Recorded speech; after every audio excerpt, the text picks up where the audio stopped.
Okay, so now we are doing today's daily lead code problem, single threaded CPU. Let's start this problem. Basically, you have been given a 2D vector, you can say an array of array, where a particular element, where a particular vector represents, let's take out this vector from this 2 comma 4 that represents something like there is a particular task that is starting time is equal to starting at time equal to 2, and the length of this task is equal to something like 4. So that's what it is basically. And then let's read out the question loud. You have been given n task 0 to n minus 1 represented by 2D integer array. So this vector represents a particular task where task I is equal to in queue time. Basically, you can say the starting time, not starting time, but basically how CPU scheduling works. So the task comes into the scheduling queue. So this is the time at which the task comes into the queue. So this is like task comes at this 2 second, and processing time that task needs is 4 seconds. So you can allot CPU to this task at any particular time which is greater than 2, because before 2 the task was not there. Now at time equal to 2, task comes over here. So you can either start this task at time equal to 2 or 3 or 4 or so on, right? So and then this task available to process and will be processing for finish. And how the scheduling will happen based on these 4 rules. You have given single threaded CPU. Single thread CPU means you can perform only one task at a time. So you will complete 1 comma 2 task. So for example, if you start at you can only start at 1, because this is the least NQ time which is given. So first task comes at the time 1, and you have to in now single threaded means only this will completed till now 1 plus 2 is equal to 3. So this task will run up to from time 1 to time 3. Now time becomes equal to 3, and when time is equal to 3, these two tasks have been come to the CPU scheduling queue. So now these two tasks can be allotted CPU. These are basically now 4 comma 1 is still not there. It will come after some time. We currently the time is like 3. So at time till time 3, these two tasks have come over. So we will choose the minimum one. They have said, okay, at most one task at a time. And if there is a idle, then CPU remains idle. If this is idle and available task, shortest processing time first. So this is the only thing to important note over here, ki these two tasks are there. So still I will choose this 3 comma 2, because there uski length kitni hai, 2 hai. So its length is 2. So I will choose that wala starting time jiska 3 hai, jiski length 2 hai, 3 comma 2. And then मैं after performing this task, currently मेरे time की value 3 थी. So मैंने time 3 पे इसको दिया CPU. So 3 will take time 2. So now time is equal to 5. Now all this task has also appeared, and between these two I will first process this task because इसका length 1 है. So that's how you will proceed. Now time next what will we do? Time was currently 5. You will just currently run this fourth number wala task. So you can also write it over here कि I'm running 4,1 वाला task जिसका starting time मेरा हो रहा है 4 से. No, starting time is basically अब 5 हो चुका है ना. When you are starting this task, you are starting this at 5, and इसकी लेंथ कितनी है, 1 है. So it will take 1 second. तो no, it will take 1 second. So now the current time is equal to 6. So अभी एक the last element which is left is 2 comma 4. This is basically ये task काफी देर पहले आ गया था. It came on the time equal to 2. Now currently time is equal to 6. So 6 plus 4 equal to 10 after processing this task. So that's what you need to do. तो सबसे पहली चीज तो है कि जो अपना ये array है, task array, इसको sort कर लो by their starting times, because सबसे पहले कौन सा टास्क आएगा. सबसे पहले ये टास्क आएगा, then ये task आएगा. Basically you should know in what order the tasks are coming. This order is not the same order in which we CPU will be allotted, क्योंकि अगर वही होता तो फिर क्वेश्चन होता नहीं, फिर जनरली आंसर 0 1 2 3 होता. CPU किसी और तरह से अलॉट करेंगे. But first of all even this array is not given as sorted. So first do at least like to make it practical, because practically ये टास्क सबसे पहले आ रहा है. टाइम इक्वल टू 1 पे आ रहा है, टाइम 4 पे आ रहा है. ठीक है. सो टाइम यहाँ पे 3,2 लिखने का कोई सेंस बनती नहीं है कि और यहाँ पे 1,2, बिकॉज क्योंकि अगर ये टास्क टाइम 1 पे आया तो इट शुड कम फर्स्ट ना. So something like that we are doing before sorting this array. T dot begin dot T dot end. अब now the important thing about this ना, कि when you will do this, तो logic पहले बता देता हूँ. now तुमने sort कर लिया, ठीक है. इसमें बेसिकली यूज होने वाला है क्या. अब तुम देखो, हमें एक करंटली हमारे पास इतने सारे टास्क अवेलेबल है, ठीक है. और टाइम 1 पे तुम्हारे पास एक ही टास्क अवेलेबल है 1,2. तो चलो यहाँ पे तो एक ही है, तो मैं सीधा शेड्यूलिंग कर दूंगा, सीपीयू को दे दूंगा. अब मैं जैसे टाइम 3 पे पहुंच गया था, लाइक यहाँ पे लिखा हुआ है ऑलरेडी. तो टाइम 1,2 पे मैंने ये काम करा था, और मैंने शेड्यूलिंग पे चलो दोबारा लिख लेते हैं, ठीक है। तो मैंने सीपीयू इस टास्क दे दिया एंड इसकी एंड टाइम कब होगा, इसका एंड टाइम होगा 1+2 पे और 3 पे ये एंड हो जाएगा। अभी करंटली t इक्वल टू 3 पे सिचुएशन कैसी होगी कि मेरी जो सीपीयू शेड्यूलिंग है मतलब क्यू है उसमें कौन कौन से टास्क पड़े हुए हैं, 2,4 is there and 3,2 is there, right? So these two tasks are being included in the CPU scheduling queue. Now which one to take, it's up to my choice. I took 3,2. Why I took this? Because its length was minimum, or they have said shortest processing time first. So is there any data structure which gives us minimum every time? So yeah, priority is this. So we will use a priority queue UEV, and basically vector of int. Why vector of int? Because 3,2 is a vector, right? Vector of int comma vector int and then greater of vector int. ठीक है। Basically we will make a comparator. अब the thing is कि मान लो इसकी भी length 2 है और 2 वाले की लेंथ भी 2 है, विच वन टू टेक, ठीक है। ऑब्वियसली अगर देखा जाए तो हमें 2 के बेसिस पे डिसाइड करना है, लेंथ के बेसिस पे दोनों की लेंथ सेम हो गई तो क्या करेंगे, तो इसलिए दे हैव सेड कि if the two multiple task have the same shortest processing time we will choose the smallest index. तो ये कैसे होगा, ये आई डोंट नो ये जनरली होगा या नहीं, इसलिए हम एक कंपेरेटर बना लेते हैं जिससे आई कैन बी श्योर कि यार जो जो मेरे को कंपैरिजन जिस हिसाब से चाहिए मैं वैसे हिसाब से डिजाइन करूँ कंपैरिजन, ठीक है। सबसे पहले मेरे को कंपेयर करना है based on their length, second मेरे को कंपेयर करना है based on their starting times, तो उसका भी मिनिमम लेना है। तो let's create our comparator, bool this operator this, and then let's write something like vector of int a and vector of int b. Now you should know how to create a custom comparator for priority queue. Set के लिए अलग होता है, priority normal हम vector में भी लगा सकते हैं कंपैरेटर, सेट में भी लगाते हैं, प्रायोरिटी क्यू में थोड़ा सा यूनिक होता है बेसिकली। क्यों? बिकॉज एज यू नो मिन हीप हम इसको बोलते हैं, ये हमें मिनिमम वैल्यू ला के देता है, पर ये बिल्कुल रिवर्स होता है, ठीक है। मतलब जो नॉर्मली हम वेक्टर और सेट में करते हैं कि आपका सबसे मिनिमम वाली चीज इस पे टॉप पे पड़ी हुई है ना।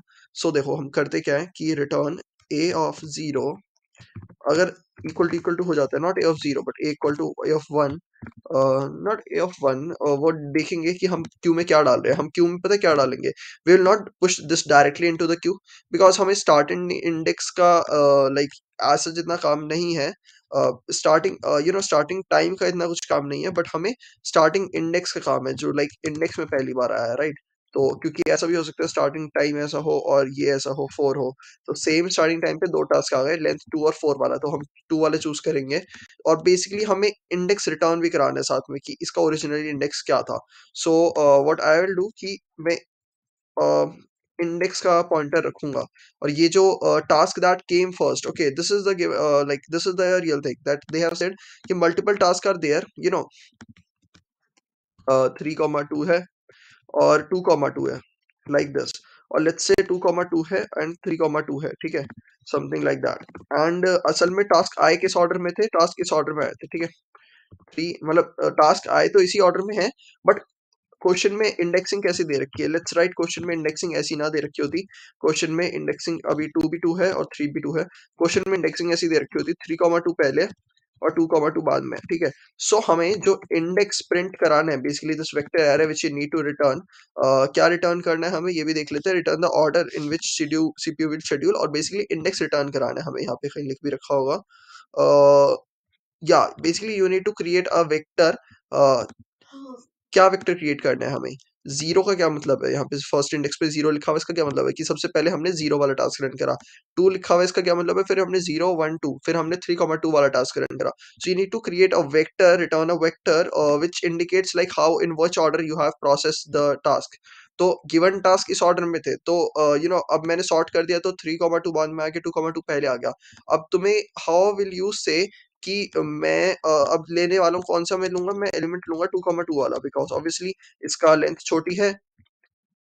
या this is the problem, I will not take 2,2, I will take 3,2 because इसकी लेंथ तो 2 ही है, दोनों की लेंथ बराबर है, और 3 का इंडेक्स कम था। देखो 3 पहले इंडेक्स 3,2 पहले आ रहा था 2,2 से। तो अब ये तुम कैसे कर सकते हो, हाउ विल डू दैट। एक तरीका है इसका मैपिंग क्रिएट करना, कि मैपिंग में क्रिएट कर लूंगा कि पर्टिकुलर एक मेरा एरे या फिर वेक्टर मेरे कौन से इंडेक्स पे आ रहा है, बट उसमें ही प्रॉब्लम हो जाएगी, because they have not said कि repetition is not allowed. Let's say 3,2 इस पॉइंट पे भी आ रहा है, तो तुम मैपिंग में 3,2 का इंडेक्स स्टोर कर दोगे 0 1 2 3, बट एक्चुअली 3,2 का index is 1 also, so 3,2 appears in 2 indexes. So सबसे बेस्ट वे है विच इज कि क्या करो, अपने इस एरे को मॉडिफाई कर दो। मॉडिफाई कैसे करेंगे, 1,2, 0, 3,2, 1, 2,2, 2। What is this 0 1 2? This is indexing basically. यहाँ पे जो इंडेक्स लिखा हुआ है इसको ऐड कर दो, अपेंड कर दो अपने उस करंट एलिमेंट के अंदर, ठीक है। तो 2 इंडेक्स इसका जैसे 3 है, तो I will append this into this. तो अब मेरे को मिल जाएगी, इसकी इंडेक्सिंग भी मेरे को मिल जाएगी, because that I need to return in the last. Also उस इंडेक्सिंग के बेसिस पे मैं यहाँ पे कंपेरेटर भी चला सकता हूँ बड़े आराम से, लाइक इसको कोई हेक्टिक भी नहीं है, वरना मैप में अगर हम इंडेक्सिंग स्टोर करते तो वो चेंज होती रहती। तो how we'll do this, basically append करना is not much difficult। int I is equal to 0, I less than n, I plus plus, and I will say कि जो task of I में है append कर दो या push कर दो, sorry, I, that's what it is, it's pretty simple। int n is equal to t dot size, and task को हमने t बना लिया। ये एक्चुअली काफी इंपॉर्टेंट लॉजिक था। इसका जो मेन काम तुम समझ सकते हो ये एरे रिटर्न कराने के लिए, वो कैसे, क्योंकि आगे जब हम प्रायोरिटी क्यू में पास करेंगे, क्या पास करेंगे प्रायोरिटी क्यू में, अब देखो जो ये 3,2 है ना, ये ऐसे नहीं लिखा होगा, सबसे पहले लिखी होगी इसकी लेंथ जो कि 2 है।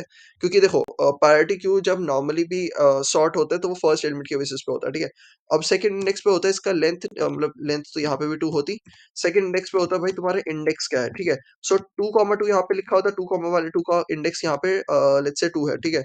इंडेक्स 2 है, इसका इंडेक्स 1 है, ठीक है। सो मैं किसको चूज करूंगा, मैं 2,1 को चूज करूंगा, बिकॉज इसकी लेंथ 2 है, इंडेक्स इसका 1 है, बिकॉज ये 1 पहले आया था इस 2 से। So that's why, so this is basically, मैं लिख देता हूँ यहाँ पे, this is basically a length and this is index, ठीक है। That's what you need to do. अब चलो कंपैरेटर बना लिया। कंपैरेटर हम यहाँ पे बना रहे थे रिटर्न, अगर a1 इक्वल टू b1 है, तो तुम्हें not b1 but a of 0 is equal to b of 0 अगर है, यानी दोनों की लेंथ इक्वल है, तो we'll do comparison based on कि जो छोटा होना चाहिए, ठीक है। और छोटे को प्रायोरिटी की होता है, तो इसमें कस्टम कंपैरेटर बनाते हुए उल्टा लिखते हैं, ठीक है। a of 0 is greater then b of 0। इसका क्या मतलब है कि आपका फर्स्ट इंडेक्स छोटा होना चाहिए, और फर्स्ट इंडेक्स अगर इक्वल है तो आपका सेकंड जो एलिमेंट है वो छोटा होना चाहिए। सेकंड एलिमेंट क्या रिप्रेजेंट कर रहा है, उसका इंडेक्स छोटा होना चाहिए, ठीक है। This is the basically thing. थोड़ा सा प्रायोरिटी क्यू कंपैरेटर्स के बारे में सर्च करके पढ़ सकते हो, क्यों इसमें रिवर्स लिखते हैं हम, बिकॉज प्रायोरिटी क्यू की इनबिल्ट फंक्शनिंग थोड़ी सी रिवर्स होती है, ठीक है। जनरली सेट और वेक्टर में तो हम डायरेक्टली, अगर जैसे मेरे को छोटा चाहिए होता है a0, तो असेंडिंग ऑर्डर में सॉर्ट करना है तो ये लिखते हैं ना, a0 is less then b0, पर यहाँ पे ग्रेटर देन लिखते हैं, ठीक है। और मैक्सिमम में उल्टा होता है, ठीक है। तो अब करते हैं अपनी मेन बात, int current time. Current time जो हमने स्टार्टिंग करा था, तो स्टार्ट हम कौन से टाइम से करेंगे, सिंपल सी बात है यार, जब पहला टास्क हमारे पास आया, पहला टास्क कब आया, t of 0, 0, this is the starting time of the first task. कब तक मेरे को चलना है, जब तक मेरे पास अपने प्रायोरिटी क्यू में कुछ एलिमेंट्स पड़े हों, या फिर तुम्हारे इस, अब देखो करंटली पहला टास्क लेने के बाद सिचुएशन क्या होगी, मैंने इसको सॉर्ट करा, मैंने ऐसे लिख दिया, ठीक है। 3,2, दिस, ये था 4,1 लिख देते हैं इसे, 4,1, ये थर्ड इंडेक्स पे है, तो ऐसे ऐसे है। अब पहला एलिमेंट मैंने कहा कि first time will be equal to 1, क्योंकि ये पहला एलिमेंट आया और इस पे एक ही चीज है हमारे पास, तो हम इसको प्रायोरिटी क्यू में डाल देंगे और यहाँ से इसे रिमूव कर देंगे, ठीक है। रिमूव नहीं, बेसिकली हम अपना आई, जैसे यहाँ पे था, तो अब हम अपने आई को मूव करा देंगे, आई को यहाँ पे ले जाएंगे, और प्रायोरिटी क्यू में मेरे ये एलिमेंट आ चुका है, 1,2 आ चुका है, ठीक है। प्रायोरिटी क्यू ये बन रही है मेरी यहाँ पे साथ साथ में। नाउ टाइम मेरा इक्वल टू 3 हो जाएगा, क्योंकि 1 ने जैसे ही 1 का टास्क मैंने शुरू करा, 3 तक मैं कुछ और नहीं कर सकता। 3 पे मैं देखूंगा अच्छा मेरे पास क्या आ चुका है। मैं प्रायोरिटी क्यू में अभी तक तो जैसे 1,2 पड़ा हुआ है, प्रायोरिटी क्यू को मैं अपेंड कर दूंगा इन दोनों से, और प्रायोरिटी क्यू में से वो इरेज भी हो चुका है एक्चुअली, जब ये प्रायोरिटी क्यू में मैंने डाला, एंड देन मैंने प्रायोरिटी क्यू से निकाला, और टाइम हो गया मेरा, जब 3 हुआ तो प्रायोरिटी क्यू मेरी एम्प्टी हो गई, क्योंकि मैंने ये टास्क निकाल चुका हूँ। और मैं ये दोनों डाल दूंगा प्रायोरिटी क्यू के अंदर, लाइक 2,2 डाल दिया, एंड मैंने 3,2 डाल दिया प्रायोरिटी क्यू के अंदर। अब बात आती है कि मेरे एरे में क्या पड़ा हुआ है, अभी करंटली मेरा इंडेक्स कम यहाँ तक पहुंच गया होगा, ठीक है, क्योंकि मैं प्रायोरिटी क्यू में डालता जा रहा हूँ, जब तक कंडीशन क्या होगी प्रायोरिटी क्यू में डालने की, वो भी मैं बता देता हूँ। देखो वो तो सिंपल है कि व्हाइल तुम्हारा करंट टाइम जो है, ठीक है, current time is greater then और इक्वल टू, मान लो करंट टाइम अभी 3 हो चुका है, ठीक है। तो मैं जाऊंगा जल्दी से देखूंगा आई मेरा भी कहाँ पे पड़ा था, आई मेरा यहीं पे पड़ा था, ठीक है। लेट्स से आई मेरा यहाँ पे पड़ा था, और करंट टाइम मेरा 3 हो चुका है, ठीक है, क्योंकि आई मैंने जब शुरू करा था तो मैंने ये एलिमेंट इसमें डाल दिया था, और जब मैं एलिमेंट डाल देता हूँ ना, तो मैं आई को प्लस प्लस भी कर देता हूँ, ठीक है। तो करंटली आई मेरा यहाँ पे पड़ा हुआ है। तो पर ये चीज एलिमेंट अभी डला नहीं है इसमें, बस आई पड़ा हुआ है, आई मैंने प्लस प्लस करके यहाँ पे आ गया, ठीक है। पर अब मैं देखूंगा कि प्रायर करंट टाइम कितना हो गया, करंट टाइम 3 हो गया जैसे ही मैंने इसको प्रोसेस करा, और अभी ये एलिमेंट मैंने डाला भी नहीं है मैंने प्रायोरिटी क्यू में। तो मैं देखूंगा जब तक तुम्हारा current in time is greater then T of I comma, जिस करंटली अब तुम एलिमेंट को देखना चाह रहे हो, अगर इसका जो स्टार्टिंग टाइम है वो छोटा है, आई कॉमा 0, तो तुम इसको पुश करते जाओगे, ठीक है। मतलब पी डॉट पुश या क्यू डॉट पुश कर देंगे हम अपने क्या पुश करेंगे, देखो टी कॉमा आई कॉमा पहली चीज 1 जो इसकी लेंथ बता रहा है, टी कॉमा आई कॉमा 2 जो कि इसका इंडेक्स बता रहा है, ये दोनों चीज मैंने पुश कर दी, एंड आई को मैंने प्लस प्लस कर दिया, that's all what you need to do. अब ये मैंने प्रायोरिटी क्यू में पुश कर दिया। अब यहाँ पे क्या कंडीशन है रहेगी, तो हमें कब तक चलना है, जब तक आई मेरा लेस देन एन है और प्रायोरिटी क्यू में अगर कुछ एलिमेंट है। अब मैं ये बताना चाह रहा था बेसिकली, तुम ये ना लिखो कि क्यू डॉट साइज कि आई इज लेस देन एन, एक और कंडीशन आती है क्यू के साइज भी कुछ हो सकता है, क्योंकि at last you will see कि तुम्हारा आई यहाँ पे पहुंच चुका है, ठीक है, आई फोर्थ इंडेक्स के बल्कि बाहर पहुंच चुका है, ठीक है। पर प्रायोरिटी क्यू में भी अभी भी एक एलिमेंट पड़ा हुआ है, ठीक है, हो सकता है एक से ज्यादा एलिमेंट भी पड़े हो। तो ये चीजें हमें लेते हुए चलनी है जब तक प्रायोरिटी क्यू का साइज हमारे पास कुछ है अभी तक, क्योंकि इनिशियली देखा जाए तो प्रायोरिटी का साइज कुछ भी नहीं है, पर आई इक्वल टू हमारे लेस देन एन है, तो हम पहले प्रायोरिटी क्यू में कुछ डालेंगे। हमने 1,2 डाला, प्रायोरिटी क्यू हमारी ये बन गई, हमने प्रोसेस करा, हमारा टाइम 3 हो गया। फिर प्रोसेस कैसे करना है वो दिखा देता हूँ कि इफ क्यू में कुछ ना कुछ होना चाहिए, ठीक है, जैसे मैंने डाला 1,2 आ गया क्यू में, ये चेकिंग हमें लगानी पड़ेगी, क्योंकि कुछ केसेस में ऐसा हो सकता है कि मान लो कुछ आया ही नहीं होता, वो भी केस बता देंगे। पर क्यू डॉट साइज, तो सबसे पहले हम auto F is equal to queue dot top हमने निकाला, क्यू डॉट पॉप कर दिया। अब क्यू को खाली भी तो करते जा रहे हैं हम साथ में, क्यू एक टाइम पे खाली हो जाएगी और उसके बाद हम क्यू में पुश कुछ नहीं कर पाएंगे, तो क्यू का साइज यहाँ पे भी एम्प्टी हो जाएगा, ठीक है। चलो एक बार देखते हैं पहले हो क्या रहा है यहाँ पे। जैसे मेरा टॉप निकाला, क्यू से पॉप कर दिया, तो अब बात आती है कि मेरा टाइम कितने से बढ़ जाएगा, ठीक है। जैसे ही मैं किसी एलिमेंट को ले रहा हूँ, मैंने 1,2 को कंज्यूम कर लिया, तो मैं बोलूंगा time will be increase by F of, जो इसका टाइमर कहाँ पे स्टोर था, टाइमर तो भाई 1 इंडेक्स पे स्टोर था आई थिंक, इसकी लेंथ, तो एफ ऑफ 0 से मैंने प्लस करा दिया, ठीक है। और कुछ नहीं, बस काफी आई थिंक, या सेकंड बेसिकली जो इंडेक्स है वो तुम्हें वेक्टर में पुश कर दो, वी डॉट पुश बैक एक वेक्टर बना लेंगे, इसका इंडेक्स यानी कि एफ ऑफ 1 पे स्टोर्ड है उसका इंडेक्स, दैट्स ऑल। तो एल्स केस बनता है कि अगर तुम्हारा प्रायोरिटी क्यू का साइज खाली है, तो वो वाला केस डिस्कस करते हैं, यहाँ पे तो अभी नहीं हुआ। जैसे अभी मेरा टाइम इक्वल टू कितना हो गया, 3 हो गया, तो एल्स में तो ये नहीं जाएगा क्योंकि ये इसमें गया, साइज को 1 मिला था। अभी दोबारा ये चलना स्टार्ट करेगा, ये चेक करेगा कि आई की वैल्यू क्या है, आई की वैल्यू एक्चुअली 1 हो चुकी है इस टाइम पे, ठीक है, क्योंकि जैसे मैंने बताया था कि वो आई आई ने 1 कंज्यूम करा, आई ने यहाँ पे देखा कि क्या मेरा सीटी, सबसे पहले मैंने सीटी को सेट कर दिया था 1 पे ताकि मैं पहला टास्क उठा सकूं, तो मैंने पहला टास्क उठा लिया, क्यू में पुश कर दिया, आई को प्लस प्लस कर दिया मैं, अब आई आ गया मेरा 1 पे। अब वाई 1 पे जो वैल्यू है वो है 2, तो इसलिए यहाँ पे तो ये नहीं ले पाया क्योंकि टाइम की वैल्यू उस टाइम 1 थी और 2 एक्चुअली बड़ा था, तो इसने नहीं लिया। प्रायोरिटी क्यू कॉमा 1,2 से हमने प्रोसेस करा, अब यहाँ पे आ गए। अब क्या करोगे, अब आई यहाँ पे पहले भी था अभी भी है, अब मैं चेक करूंगा करंट टाइम की वैल्यू मैंने 3 कर दी पर यहाँ पे बढ़ा के, तो अब 2 इज लेस देन 3, ठीक है। So 2 is less than equal to 3, तो ये पुश हो जाएगा, आई प्लस प्लस होगा, इसमें जाएगा 3 is less than equal to 3, ये भी पुश हो जाएगा, ये आगे चला जाएगा 4 इज नॉट लेस देन 3, तो यहाँ पे बस आके रुक जाएंगे हम। साइज देखेंगे हम, प्रायोरिटी क्यू का कितना हो चुका है, 2 साइज हो चुका है, ये दोनों आ चुके हैं, कौन सा उठाऊंगा मैं, इंडेक्स के बेसिस पे बात होगी। मैंने ये पुश क्या करा है, एक्चुअली ये दोनों मेरे को मिल रहे हैं, पर प्रायोरिटी क्यू में क्या 1,2 क्या था, नहीं, प्रायोरिटी क्यू में क्या था 2,0 क्या था, 2 प्रेजेंट है 0th इंडेक्स पे, तो प्रायोरिटी क्यू में एक्चुअली क्या जाएगा, 2 प्रेजेंट है मेरा एक तो फर्स्ट इंडेक्स पे और 2 प्रेजेंट है मेरा थर्ड इंडेक्स पे, सॉरी सेकंड इंडेक्स पे, तो मैं कौन सा उठाऊंगा, 2 जो प्रेजेंट है मेरा फर्स्ट इंडेक्स पे जो 2 प्रेजेंट है, ठीक है। तो मैंने ये उठाया, मैंने इसको यहाँ से पॉप कर दिया प्रायोरिटी क्यू में से, और टाइम की वैल्यू मैंने क्या कर दी, मैंने कहा कि भाई टी इक्वल टू 5 कर दो, क्योंकि मैंने एक 2 टास्क का यूज कर लिया है, और बी में पुश बैक भी कर दिया होगा मैंने उसका एफ ऑफ 1, एफ ऑफ 1 क्या था ये सोचो, अब एफ ऑफ 1 क्या था, T of I of 1, F of 1 पे यार इंडेक्स स्टोर था आई थिंक, मैंने ये यहाँ पे क्या लिखा, हाँ इंडेक्स, ये एफ ऑफ 1 1 था ना, तो मैंने जैसे इसके बाद 1 स्टोर कर दिया, इसकी बात कर रहा हूँ मैं। इसमें जब हम बात करेंगे तो पहले 1 आएगा, फिर 2 आएगा, फिर 3 आएगा, 0 आएगा, सबसे पहले 0 आएगा क्योंकि इसकी लेंथ जस्ट कितनी है इसकी लेंथ, अरे बाप रे, इसकी भी लेंथ 2 है, इसकी भी लेंथ 2 है, इसकी भी लेंथ 2 है। मैंने ऐसा कर दिया क्या? पर चलो फिर भी समझ तो आ रहा है ना, ये पहले क्यों गया? लेंथ 2 थी पर इसका स्टार्टिंग इंडेक्स भी तो छोटा था। इन दोनों की लेंथ 2 है पर इन दोनों का स्टार्टिंग इंडेक्स भी बड़ा छोटा है, पर फिर भी जैसे इसका starting index starting sorry index नहीं, इन क्यू टाइम इसका छोटा है, पर ये क्यों गया? क्योंकि इसका स्टार्टिंग इंडेक्स छोटा था, ठीक है? सो एक प्रेजेंट था मेरा 2, 2 वाला और 1 वाला गया, तो मतलब मेरा 1 जाएगा, ठीक है? अब पहले सबसे पहले यहाँ पे मेरा वेक्टर में वेक्टर की वैल्यू ऐसे 0 हो गई थी कि 0 वाला रन करा। अभी जैसे ही मैं इसको पुश कर दूँगा, मेरा वेक्टर इसको पॉप कर दूँगा, तो मेरे वेक्टर की वैल्यू होगी कि भाई तुमने 0 भी ले लिया है, तुमने 1 भी ले लिया, तो आंसर होना क्या चाहिए? आंसर मेरे को देख के पता चल रहा है मेरा वेक्टर की वैल्यू सिंपल होगी 0, 1, 2, 3। पर सिंपल है, इससे कोई मतलब नहीं है, मतलब ये है कि हमारा आंसर करेक्ट आ रहा है या नहीं आ रहा और कैसे आ रहा है, ठीक है? सो 2, 2 अब देखिएगा ये कि अभी भी क्यू का साइज़ मतलब एल्स में नहीं जाएगा, ठीक है? और फिर देखिएगा कि अभी करंटली टाइम क्या हो चुका है, टाइम मेरा 5 हो चुका है, ठीक है? तो अब 2, 2 भी आ जाएगा, 4, 1 भी आ जाएगा, ठीक है? ये 4, 1 ने भी एंट्री मार ली।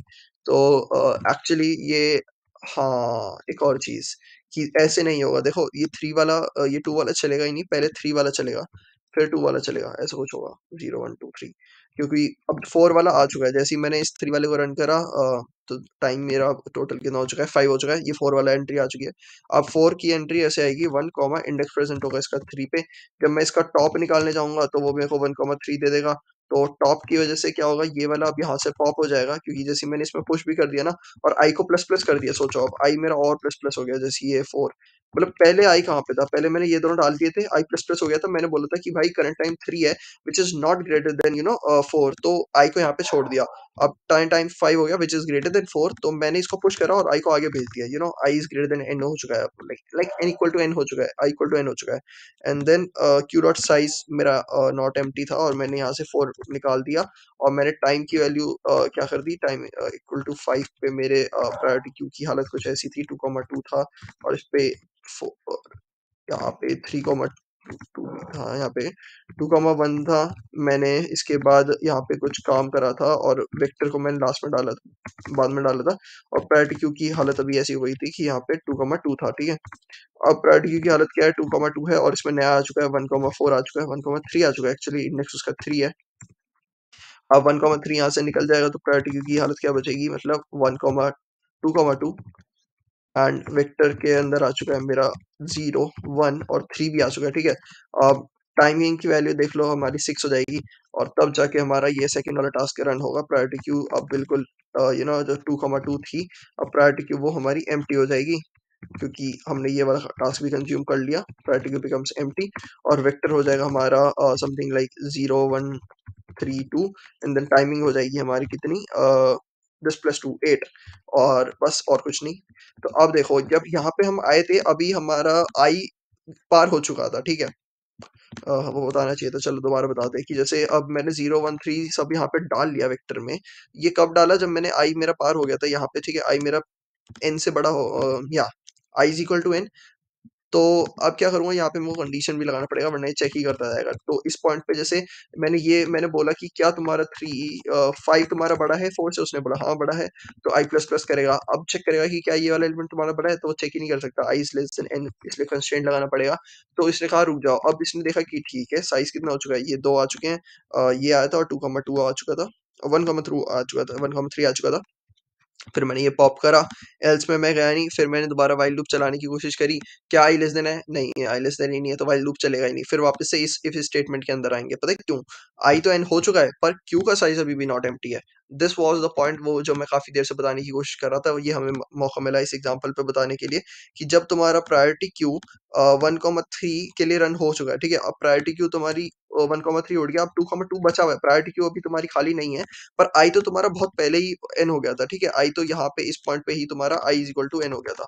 जैसे ही तुमने 1, 3 को अपने प्रायोरिटी क्यू में पुश करा, आई प्लस प्लस हुआ, तुमने चेक करा कि आई आउट ऑफ बाउंड हो गया, तो तुमने आई को एन छोड़ दिया और तुम यहाँ पे आए, तुमने इसको निकाला। फिर इसको निकाला, फिर तुम वापस गए, तुमने देखा आई तो इक्वल टू एन हो चुका है। ओ एंड नहीं और क्योंकि एंड लिखेंगे तो ये इसको चेक ही नहीं करेगा, मतलब एंड में दोनों कंडीशन ट्रू होनी चाहिए, पर ये तो फॉल्स है, पर ये ट्रू है, तो फिर भी चलेगा। व्हाइल लूप के अंदर नहीं जाएगा क्योंकि ऑब्वियसली कुछ है नहीं डालने के लिए, पर जो क्यू का साइज़ है वो जाएगा। और एल्स की बात आती है तो यार यहाँ पे वो केस आया नहीं, वो केस ऐसा कुछ है कि अगर आपका पहला टास्क आता है 2 इंडेक्स पे, ठीक है? 2 टाइम पे और उसकी वैल्यू है लेट्स से 2, और नेक्स्ट दूसरा टास्क आता है तुम्हारा 7 पे और उसकी वैल्यू है लेट्स से 2। तो पहला टास्क आएगा, ठीक है, मैं सबसे पहले ct की वैल्यू 2 कर दूंगा, और फिर t इक्वल टू 2 पे मैं चेक करूंगा कि अभी मेरी करंट प्रायोरिटी क्यू की वैल्यू क्या होगी। सेकंड, इसका इंडेक्स भी देख लेते हैं, इसका इंडेक्स 0 है, इसका इंडेक्स 1 है। सो लेंथ 2 मेरे पास पड़ा हुआ है, इंडेक्स 0 मेरे पास पड़ा हुआ है। तो मैं क्या करूंगा, इसको पॉप करा दूंगा ऑब्वियसली, जैसे ही ये पुश होगा ये फिर प्रायोरिटी क्यू मेरी एम्प्टी हो जाएगी इस पॉइंट पे, ठीक है। और आई की वैल्यू हो जाएगी मेरी कितनी, 1, which is not equal to N, क्योंकि एन मेरा फिर भी 2 है, ठीक है, एन यहाँ पे एन 2 है मेरा आई की वैल्यू, तो एन इज इक्वल टू 2 है। तो आई 1 है पर प्रायोरिटी की एम्प्टी हो गई, फिर भी ये चलेगा। तो अब दिक्कत पता है क्या है कि तुम्हारे टाइमर की वैल्यू जो प्लस कराई, टाइमर इक्वल टू मैंने प्लस कितने से कराया होगा कि 2 पे 2 आया था, लेंथ 2 थी, तो टाइमर इज इक्वल टू 4 हो चुका है, ठीक है। सो टाइमर मेरा 4 है, यू नो, टाइमर मेरा 4 है, आई इक्वल टू मेरा 1 है, मेरा मेरा आई यहाँ पे पहुंच चुका है, कहीं पे बीचों बीच में यहाँ पे खड़ा हुआ है आई। और आई तो जैसे इसको लेने के बाद उसने चेक करा था कि हाँ कि 2 is less than equal to 2, हाँ 2 को ले लो 7, okay 7 is not less than 2, I को ये यहाँ पे स्टॉप कर जाएगा, निकालेगा यहाँ से। अब टाइमर की वैल्यू 4 कर देगा और यहाँ पे आंसर वेक्टर में ये भी पुश कर देगा अपना क्या, जीरो इंडेक्स पुश कर देगा कि जीरो इंडेक्स वाला पहले मैं चला चुका हूँ। आई की और टाइमर की वैल्यू 4 हो गई, तो अब ये यहाँ पे चेक करेगा कि while I is less than N है, पहली बात तो यहाँ पे चेक करेगा, ये बोलेगा हाँ लेस देन एन है, बल्कि प्रायोरिटी क्यू 0 हो चुकी है, बट कोई नहीं, आई लेस देन एन है, and ct is greater than equal to this, ct 4 है, 4 is not greater than equal to 7, तो ये तो कभी इसमें ना ही पुश होगा, ठीक है, ये इसके अंदर जाएगा नहीं, क्योंकि ये वाइल एंड वाली कंडीशन फॉल्स हो गई। यहाँ पे मैं और भी नहीं लिख सकता क्योंकि दोनों ही मतलब ये वाली कंडीशन ट्रू है, पर ये पुश क्या करेगा। हम्म, तो आई इज लेस देन ओ, और नहीं लिख सकता मैं यहाँ पे, क्योंकि हो सकता है आई एन से पार चला जाए, तो मैं और कैसे लिख सकता हूँ यहाँ पे, नहीं, और मैं लिख ही नहीं सकता यहाँ पे एंड इसलिए तो लिखा है ताकि आई इज लेस देन एंड हमेशा मेरे को चेक करना है, ठीक है। ये कभी कभी ट्रू हो सकता है, जैसे इस केस में ये ट्रू नहीं है कि सी टी की वैल्यू मेरी 4 है, पर और मेरे को अभी करंट टाइम मिल रहा है मेरे को 7 वाला, पर मैं 7 को इंक्लूड ही नहीं कर सकता, तो ये वेट करता रह जाएगा करता रह जाएगा। तो हमें इसलिए एल्स लगाना है कि मान लो जब वेटिंग चल रही है T is equal to max of, not T is equal to max of, but तुम ऐसे लिख सकते हो अगर प्रायोरिटी क्यू एम्प्टी हो चुकी है तुम्हारी, तो करंट टाइम को कर दो जो अब तुम्हारा नेक्स्ट है, ठीक है, क्योंकि प्रायोरिटी क्यू तुम्हारी एम्प्टी है, अब तुम्हें किसी चीज के बारे में सोचना नहीं है क्योंकि प्रायोरिटी क्यू बिल्कुल एम्प्टी है। अब जो नेक्स्ट वाले तुम्हें एलिमेंट लेना है तुम उसको अभी उठा लो, ठीक है, करंट टाइम को जैसे हमने पहली बार सेट करा था इस वाले एलिमेंट को उठाने के लिए, इसी प्रकार से 7 को उठाने के लिए हम करंट टाइम को सेट कर देंगे इससे I T of I comma 0 से, and that's all, you have to return your vector. I think यार दैट्स अबाउट इट, यहाँ पे और कुछ हमें करना नहीं है, और वेक्टर मैं बना लेता हूँ। वी वेक्टर बनाना is not the problem, queue का नाम क्यू है, कंपैरेटर हमने सही बना रखा है, ये भी सही बना रखा है, प्रायोरिटी क्यू भी सही है, सब सही है, ठीक है। इसको कमेंट करते हैं।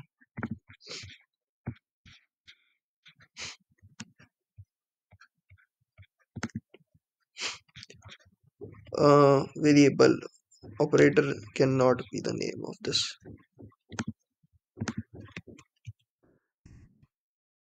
आई थिंक ऐसे होता है क्या,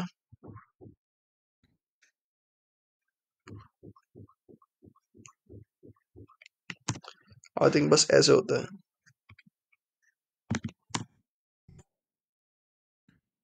ओ, आई थिंक ऑपरेटर तो होता है यार, ऑपरेटर, अब ये सिंटैक्स थोड़ा सा not difficult to remember, but yeah, और पहली बात कंपैरेटर में ये आएगा, स्ट्रक्चर सॉरी स्ट्रक्चर में सेमीकोलन आएगा।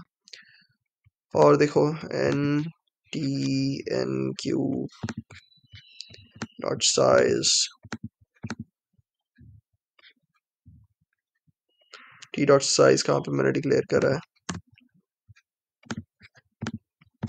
आई थिंक काफी लंबी वीडियो बन गई इसकी, पर यार ये क्वेश्चन अच्छा है, इन्होंने मीडियम मार्क कर रखा है, but this is actually hard problem. Push push नहीं होगा, पुश बैक होगा क्योंकि ये वेक्टर है। अच्छी प्रॉब्लम है यार काफी, मतलब मैंने सबसे पहले मैपिंग से करना चाहा था इसको, इंडेक्सिंग को, इंट आई इक्वल टू 0 से स्टार्ट होगा, और मैपिंग से ये हो नहीं पाया था, रीजन मैंने स्टार्टिंग में ही क्लियर कर दिया, क्योंकि सेम एलिमेंट अगर 2,4 दो बार आ गया तो मैपिंग की वैल्यू की मतलब दो यूनिक नहीं हो पाएगी, T plus equal to F of 0, C T sorry, C T,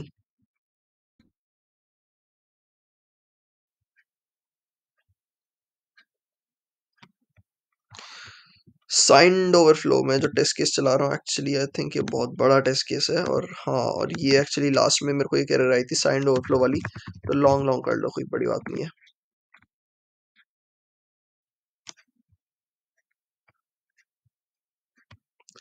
okay, अगर ये चल गया तो फिर तो सारे चल ही जाने चाहिए। बट दिस लॉन्ग लॉन्ग वाली also the thing you have to check. तो लॉजिक तो काफ़ी इसका सिंपल तो नहीं था, स्ट्रेट फॉरवर्ड भी नहीं था, but the thing was priority queue fix थी। और अगर आपने पहले ओएस में ऑपरेटिंग सिस्टम ये पढ़ रखा है, CP scheduling, so this would be easy for you. और अगर इसके बाद पढ़ने वाले हो तो CP scheduling would be easy for you. But the thing about this इसकी प्रायोरिटी क्यू को मैंने यूज़ करा है कस्टम कंपैरेटर के साथ, दैट इज समथिंग न्यू। और this logic is not new, but to form this logic is actually the thing. Basically काफ़ी time लग गया इस लॉजिक को फॉर्म करने में।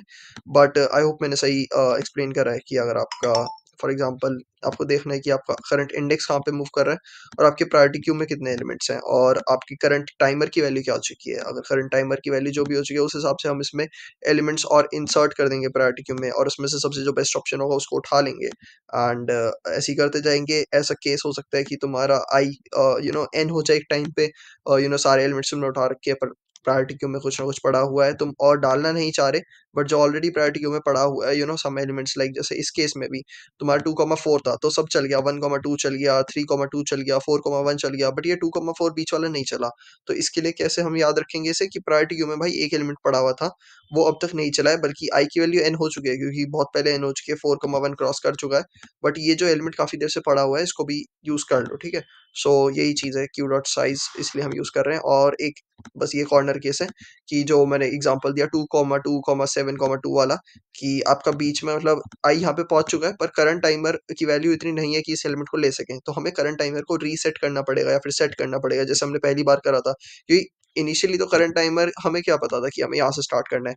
हमने इसलिए स्टार्ट करा क्योंकि एटलीस्ट हम पहला एलिमेंट जहाँ से स्टार्ट हो रहा है बस वहीं से स्टार्ट कराना चाहेंगे, जीरो से स्टार्ट कराने का कोई मतलब नहीं है। मतलब इसको ऐसे भी देख सकते हो, अभी करंट टाइमर की वैल्यू 4 हो रखी है, ठीक है, और तुम्हारा अगला टास्क कर रहा है 7 पे, तो या तो तुम इसको एक-एक करके बढ़ाओ 4, 5, 6, 7, 8, 9। तो देखो ये यहाँ पे हमेशा एंटर कर रहा है क्योंकि क्यू का साइज़ कुछ ना कुछ पड़ा हुआ है और आई एज़ लेस देन एन नहीं हुआ है। यहाँ पे एंटर कर नहीं पा रहा, यहाँ पे इफ में ये एंटर कर नहीं पा रहा, तो या तो तुम सीटी डायरेक्टली इक्वल टू दिस कर दो या तो सीटी प्लस प्लस करते चलो, ये भी ऑप्शन तुम कर सकते हो। I am sure this will give TLE I think, because timers की वैल्यू भी भाई 10 की पावर 9 है, तुम तब तक इसको इंक्रीज़ तो नहीं कर सकते। आई थिंक इसी केस में टीएलई आ जाएगा ये। चल रहा है पर बहुत ही या तो लंबा टाइम लेगा ये। टाइमर को एक-एक कर से इंक्रीज़ करने से अच्छा है सीधा उस टाइमर पे पहुँच जाओ जो टाइमर तुम्हें नेक्स्ट चाहिए, ठीक है? तो या I think this will give TLE and या क्योंकि टाइमर की वैल्यू 10 की पावर 9 10 की पावर 9 इन्होंने सेट कर दी। 100 के बाद 10 की पावर 9 मतलब कैसे होगा, पहले 101 2 3 ऐसे। सो सीधा डायरेक्टली हम पहुंच जाएंगे 10 की पावर 9 पे क्योंकि उससे पहले और कोई टास्क ही नहीं है। So this is the corner case. Okay guys, GFG next video में करते हैं। Okay bye.